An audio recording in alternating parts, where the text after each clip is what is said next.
This, remember, is the summer of diplomacy in India. And the latest, of course, to arrive in India is the British Prime Minister Boris Johnson, who is on a landmark two-day visit to the country. He was earlier accorded a very warm and a joyous ceremonial welcome at the presidential palace earlier this morning.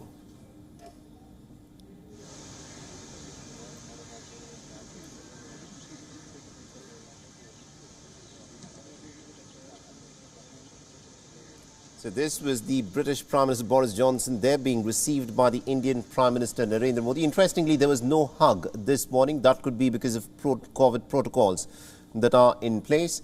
But this is what the British Prime Minister has had to say, that back home there is a bit of a problem for him. But here in India, the welcome that he was given was very joyous and a very warm welcome that was accorded to the British Prime Minister.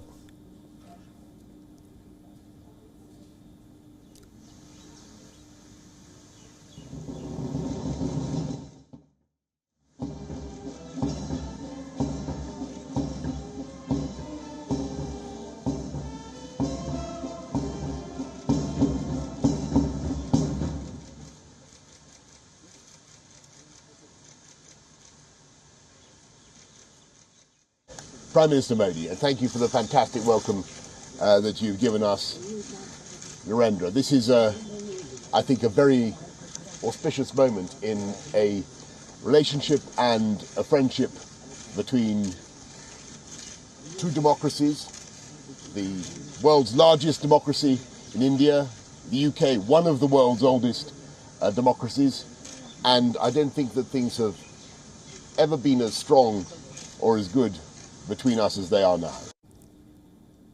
All right, so that was the British Prime Minister there looking really delighted. And then after the ceremonial welcome at the Rashtrapati Bhavan, the presidential palace, he then made his way to Rajghat, where he laid a wreath.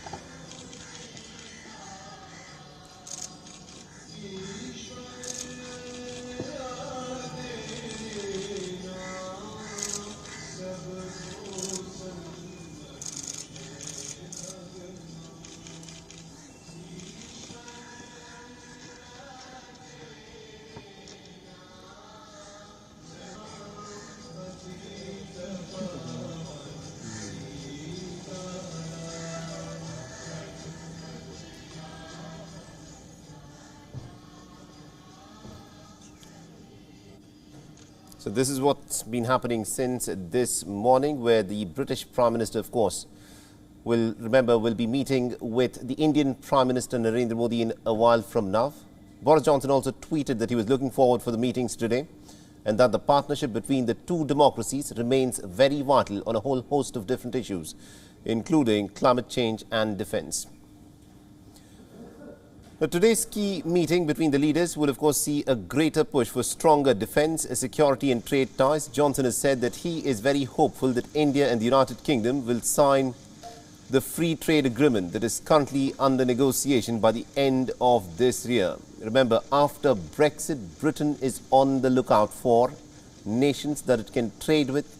It is hoping that a free trade agreement with India will, of course, make the British economy much more buoyant, and that is the reason why the British Prime Minister is in India yet again. The negotiating teams will be holding their third round of formal talks in India next week, and the need to remain focused on the Indo-Pacific despite the turbulence in Europe is, of course, one of the key aspects of Boris Johnson's visit. And also on the agenda, when the two leaders, of course, sit down for talks face-to-face, is the Russian invasion into Ukraine. According to the British press release, Johnson is expected to discuss the next-generation defence and security collaboration in his meeting with the Indian Prime Minister. This includes British support for new Indian-designed and built fighter jets, and also support for India's requirement for new technology to identify and respond to threats in the Indian Ocean. The United Kingdom will also issue an open general export license to India, reducing bureaucracy and shortening the delivery times for defence procurement. This is the first such license that Britain has issued in the Indo-Pacific region.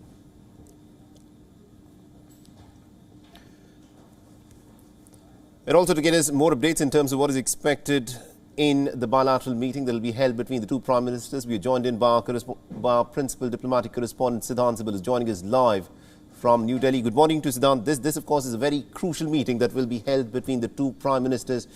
Tell us what is on the agenda when Boris Johnson meets with Narendra Modi.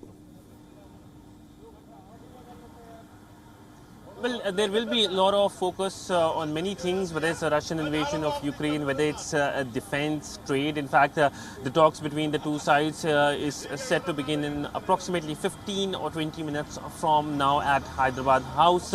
But as the British press release has stated, the UK government is all set to offer know-how when it comes to technology related to fighter jets. Now, that is a pretty significant development given, first, of course, India is keen on more Make in India defense, that's Atmanirbhar Bharat, self-sufficiency in defense, but also it is being seen as attempts by UK to wean away India from its excessive dependency on Russia for defense. We know that Russia and India are very close partners when it comes to defense. In fact, India not only gets its major defense equipments, but also spare parts from Russia, and that, of course, is being seen as one of the barriers when it comes to India not able to openly condemn what is happening in Ukraine. So there are attempts by UK and other countries as well, but largely it doesn't looks like that India is going to be weaned away so soon when it comes to its defense procurements from Russia. But largely India-UK defense is something that is expected to take off in a significant manner. There is the logistics agreement that is expected to be on the table. Whether it will be signed or not is another thing, but if it is signed, it will be a major breakthrough. Also, we know that the British naval ships have been trespassing through the entire region, Indo-Pacific, and this is seen as a positive gesture in terms of London's tilt towards the Indo-Pacific. Absolutely, indeed. Now, this visit by the British Prime Minister is coming at a time when Russia has invaded into Ukraine. Is this something that is likely to feature prominently when the two leaders meet?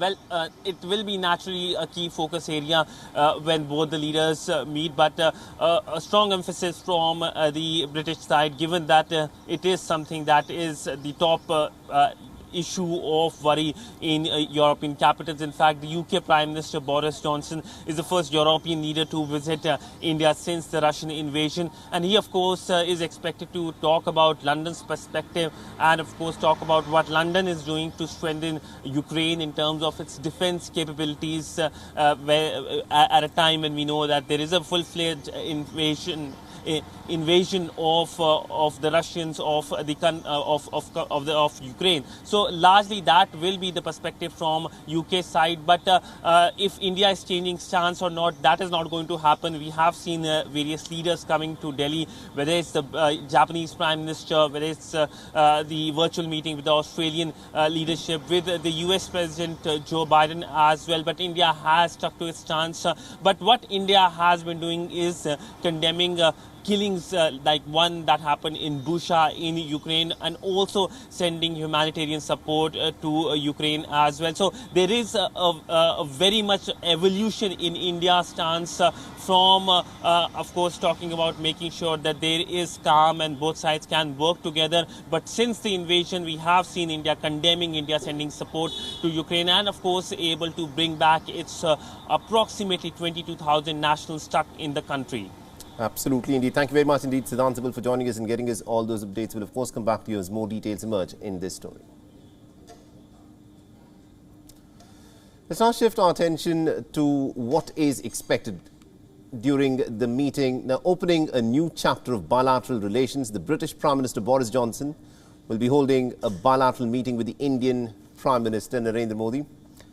Now, the focus, of course, will be on a whole host of issues, including trade, defense, security, and also the ongoing war in Ukraine.